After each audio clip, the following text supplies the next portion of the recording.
implications of this are frankly nothing short of historic. Over 100 documents that we released on Friday really detail and provide evidence of how this treasonous conspiracy was directed by President Obama just weeks before he was due to leave office, after President Trump had already gotten elected. This is not a Democrat or Republican issue. This is an issue that is so serious it should concern. Barack Obama's legacy has often been defined by the power of his eloquent speeches, yet Tulsi Gabbard cuts through that image, stripping away the shine to point out the contradictions, double standards, and unfulfilled promises that marked his time in office.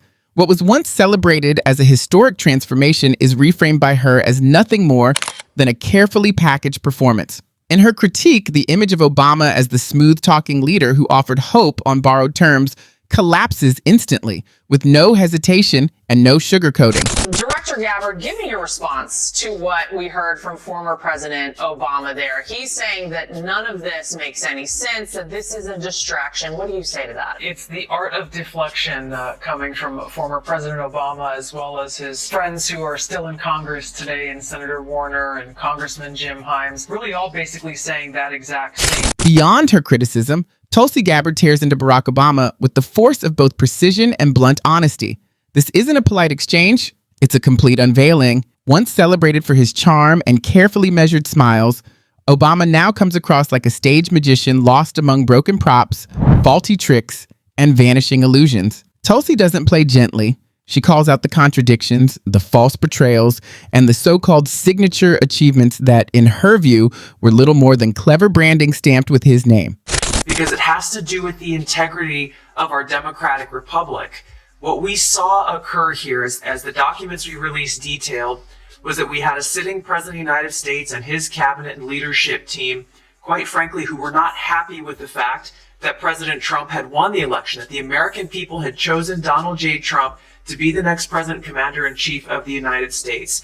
And so they decided that they would do everything possible to try to undermine his ability to do what voters tasked President. When Tulsi dismantles Obama's image as the clever savior, the illusion collapses. She challenges the very notion of progress and hope, exposing that behind the glittering speeches stood a politician not unlike the rest, only more skilled at convincing people he was above the very system he navigated with ease.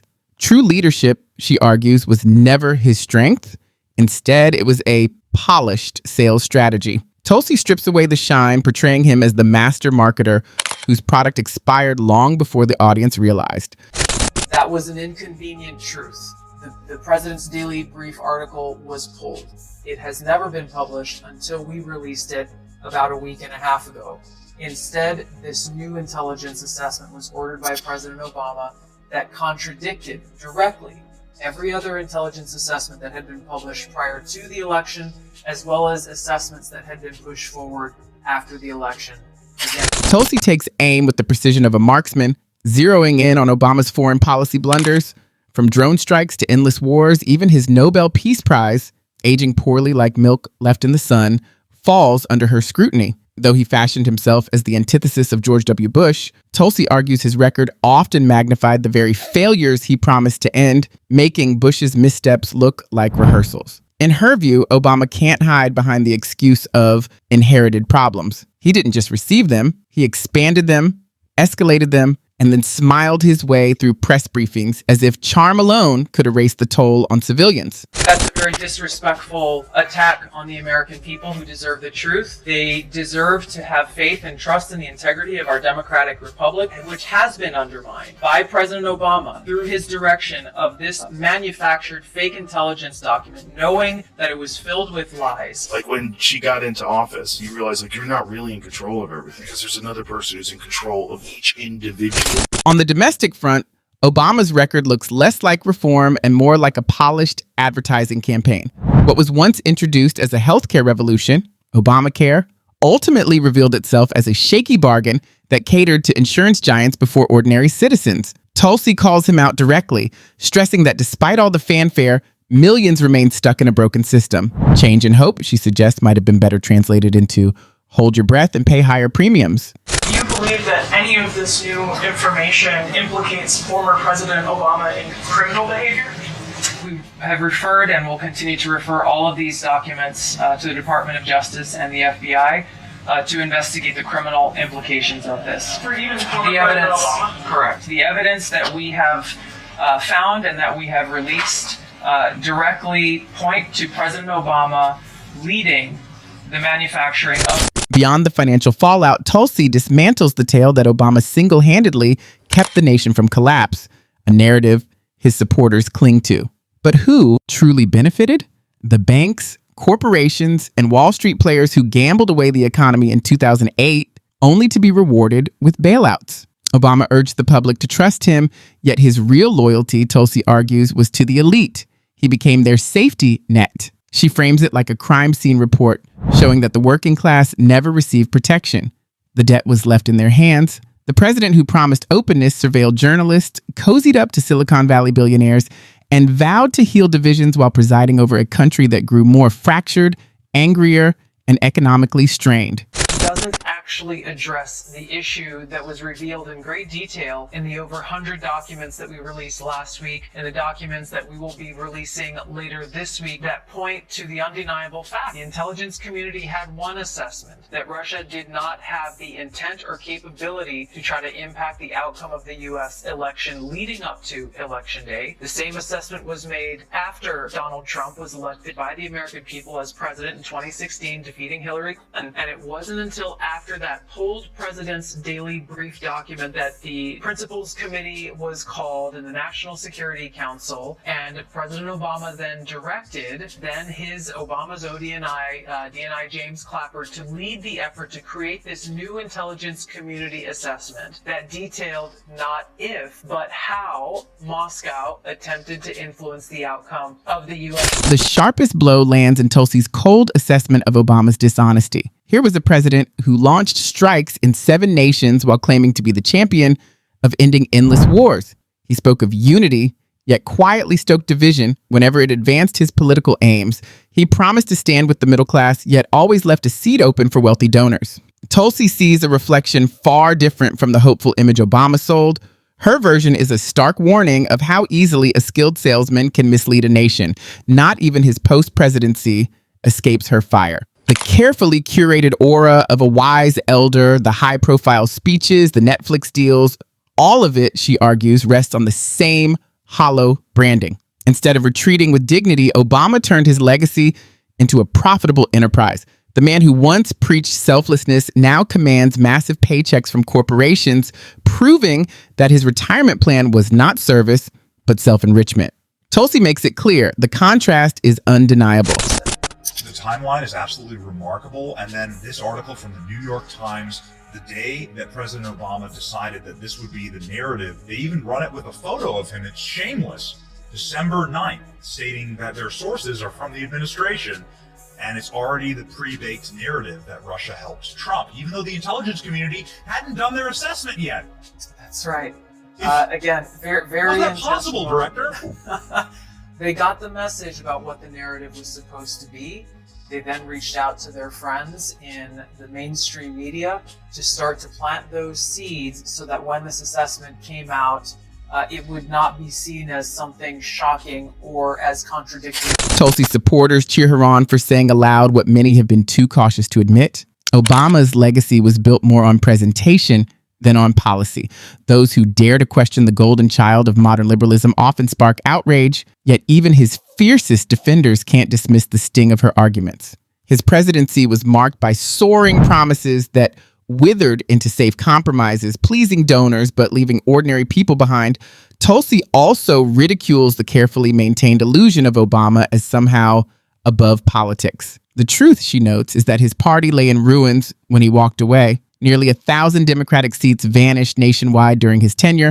Governorships fell, Congress flipped, and state legislatures turned red. The man who claimed to ignite a movement instead presided over one of the greatest collapses of political infrastructure in modern history. Tulsi drives home the irony. This was not change, and certainly not hope. The transformation was undone, and the dream dissolved. Like, I've had candid conversations with Tulsi Gabbard about what it was like. It's a disservice to the American people that former President Obama's office and others who are criticizing the transparency that is being delivered by releasing these documents. They are doing a disservice to the American people and trying to deflect away from their culpability in what is a historic scandal. She's a person, tries to be friends with everybody, tries to reach across the aisle. She's got that whole aloha spirit. The answer to that statement can very clearly be found throughout all of the documents that we have released, showing that Russia has took action to try to sow discord in the election, but showed no preference for or against any singular.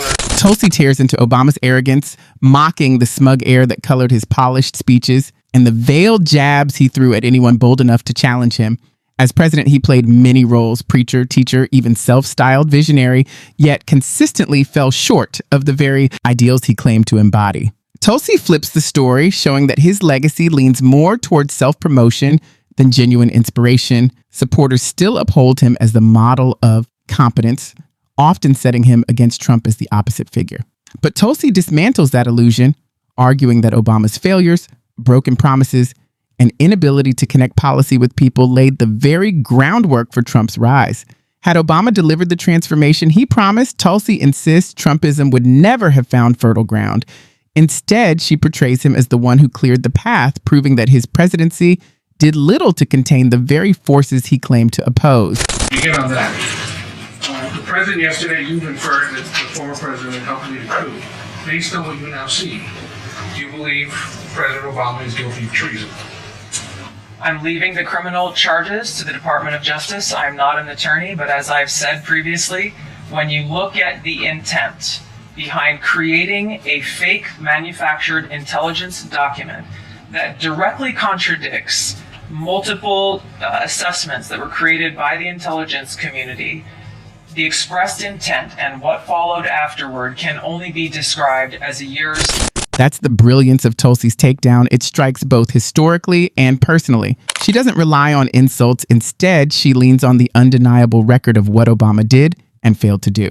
Before the crowd, she lays out the evidence piece by piece, stacks it high, and sets it ablaze. By the end, the image of Obama as a once-in-a-generation leader lies in ruins, replaced by that of a polished speaker who left the nation angrier, more divided, and weaker than when he started. The wreckage Tulsi leaves behind is striking. Obama's loyalists rush to defend him, parroting the familiar lines about Republican obstruction and inherited messes, but the excuses fall flat. He was never flawless, never untouchable, never beyond critique. He was a politician who packaged hope, but delivered disillusionment.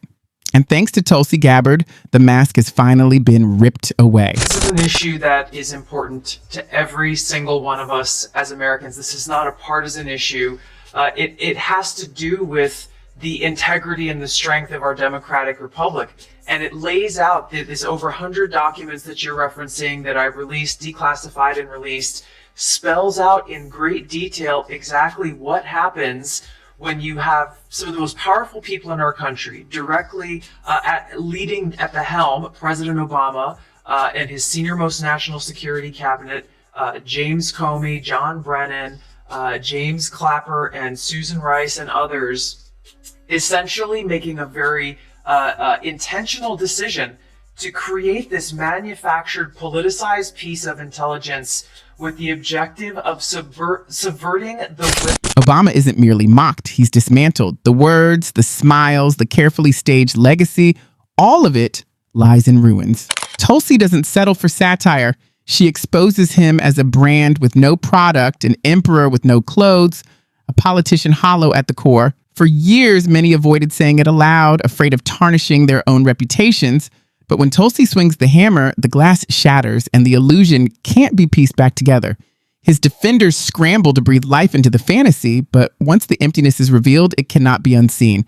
And Tulsi makes sure everyone sees it. This isn't a roast, it's a reckoning. His painstakingly curated image goes up in flames, leaving only the truth behind. Obama never lived up to his promise of transformation. He was another politician wearing a hopeful mask, selling change he never delivered. And after Tulsi's reckoning, that truth is hard to dispute. His supporters may cling to how presidential he looked, as if posture and style could protect a crumbling middle class, but appearance was always the point. We're referring all of our documents to the Department of Justice for the purpose of accountability and action. No one, no matter who they are, no matter how high up they are, or how powerful they may be, no matter who the intelligence officials or professionals were who were part of this treasonous conspiracy. By exposing Obama's presidency as politics turned into performance art, Tulsi digs deeper into his obsession with appearances. His speeches carried the rhythm of a Broadway production, yet when the lights dimmed, the real problems on stage, foreclosures, stagnant wages, communities gutted by wall, street-friendly policies remained and even worsened. A calm voice and polished delivery, she reminds us, could never mask the cold reality of those decisions. Then comes the love affair with the tech elite. No president was more adored in Silicon Valley than Obama, who posed for photos with CEOs even as they built the monopolies that now dominate American life. Tulsi blasts him for celebrating billionaires while millions of working families struggled to survive. He wasn't challenging the system, he was oiling its machinery, keeping it grinding against ordinary people while selling a glossy vision of an innovative future. Looking back, those so-called innovation summits resemble less a pursuit of breakthroughs and more closed-door strategy sessions for the future rulers of the digital age. 2016 delivered a historic victory to President Trump, defeating Hillary Clinton. And President Obama and his team, their goal was to essentially not accept the decision of the American people and to use this manufactured, politicized intelligence as a means to enact what would become essentially a years-long.